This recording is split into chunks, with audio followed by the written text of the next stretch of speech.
Hello, I'm here with Jason Webb and Charlie Unwin at Your Horse Live. Thank you very much for taking the time out to talk to us today. All right. Firstly, can your techniques be used on any horse? Yeah, I think so. I mean, it's horsemanship, so basically it's just an idea that you can use with any horse. I mean, I train 150 horses a year, so, and it's, you know, and I handle some pretty tricky ones, and we seem to be able to get some good results. And who taught you your training methods? There was a couple of really good trainers in Australia who I spent a little bit of time with, but most of it, to be honest, has been on the job. You know, you trial and error, you do things and you think, well, that worked, and I used to have sleepless nights sort of trying to work out how to make things better and why that horse reacted that way. And it's really just, I'm just really interested in it, hence why I'm, you know, taking an interest in what Charlie does. Yeah, time. And how long did it take to build up the level of trust that you have with Diesel? Well, he's 8 now, I think, so yeah, it's taken a little while. Diesel's probably, you know, he's such a good horse, but because I train everybody else's horse, he's probably at the bottom of the pecking order in terms of training. So when I get time, I get to go and have fun with Diesel and do some stuff with him. But I reckon if I had more time to spend with him, he would be amazing. But, you know. Have you ever had a horse that's really tested your skills? I've had a few, yeah. I mean, I've built my reputation on not saying no to horses. So I've taken on any and all sorts of problems of all types of horses.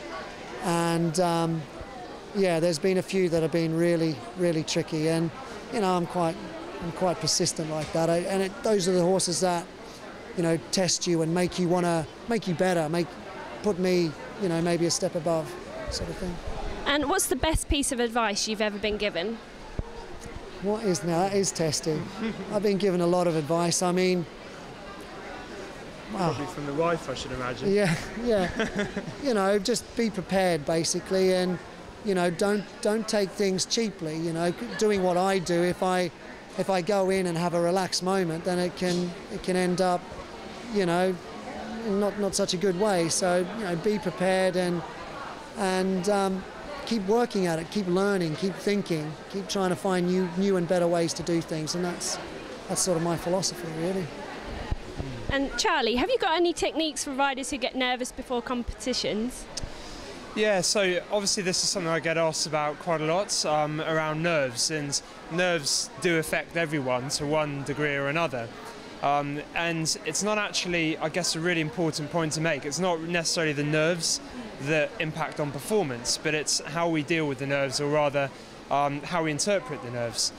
So some riders, for example, I know who are top-level 4-star eventers, for example, who get incredibly nervous, but they're able to sort of interpret those nerves in terms of excitement. And the reason they're able to do that is because they have a very clear focus on what it is they do need to do. So despite those feelings that you get in your stomach and your heart racing, in fact, that's all normal, and we perform better like that. So there's an element of becoming comfortable with being uncomfortable. It can be quite excessive in some people, so breathing is very important. And there are simple breathing techniques out there, which I won't go into now, but it's easy enough if you Google it or something like that. I guess the important thing for me is recognizing when to do these, because if we try to do them in competition for the first time, then we'll struggle. We'll really struggle. We have to change our behaviors well before.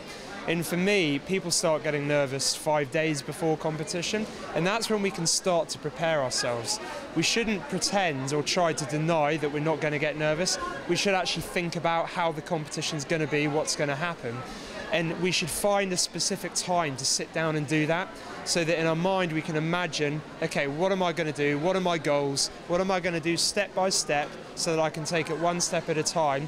And yes, even just thinking about it, I feel a bit nervous, but so long as I focus on thinking clearly about those things, then I can perform well despite the nerves. Yeah.